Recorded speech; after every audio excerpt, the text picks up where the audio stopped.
Hello అందరికీ welcome to Ayesha's వంటలు. ఇవాళ మీరు చూడబోయే రెసిపీ వచ్చేసి జొన్న పిండితో లడ్డూలు. చాలా హెల్దీ ఇంకా టేస్టీగా ఉండే ఈ లడ్డూలను తక్కువ సమయంలో ఎలా చేయాలో చూసేద్దాం.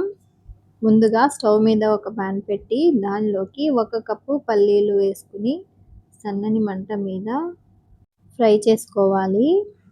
ఇవి ఫ్రై అవ్వడానికి 10 నిమిషాలు టైం పడుతుంది. తర్వాత వీటిని ఒక ప్లేట్లోకి తీసుకుని పూర్తిగా చల్లారనివ్వాలి. తర్వాత మంటను ఆపేసి అదే ప్యాన్లో 1 టేబుల్ స్పూన్ నువ్వులు వేసుకుని ఫ్రై చేసుకోవాలి. ఆ ప్యాన్ వేడికే ఈ నువ్వులు కూడా వేగిపోతాయి.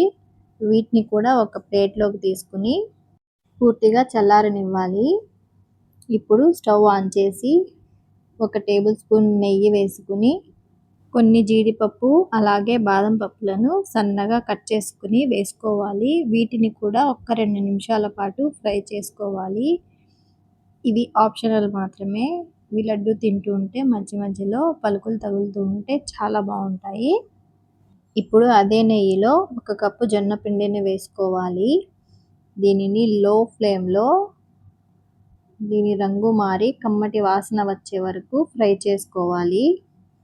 ఇది ఫ్రై అవడానికి ఒక 15 నిమిషాలు పడుతుంది. ఇప్పుడు దీన్ని కూడా వేరొక ప్లేట్లోకి తీసి దానిలోకి 1 కప్పు తురుముకున్న బెల్లం వేసుకుని ఈ మొత్తాన్ని ఒకసారి కలుపుకోవాలి.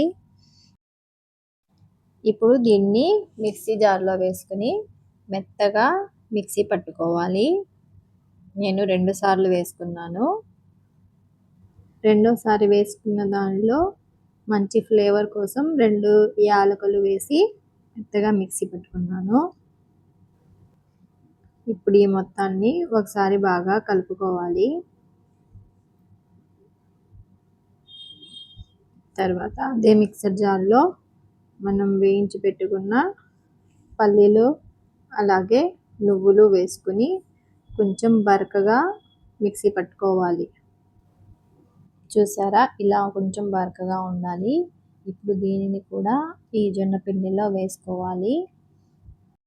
దానిలోకి మనం ఫ్రై చేసి పెట్టుకున్న జీడిపప్పు అలాగే బాదం పప్పులను వేసుకుని మొత్తం కలిసేలాగా బాగా కలుపుకోవాలి.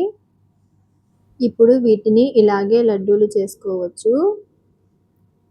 నేను పిల్లల కోసం చేశాను కాబట్టి 3 టేబుల్ స్పూన్ల నెయ్యి వేసుకున్నాను.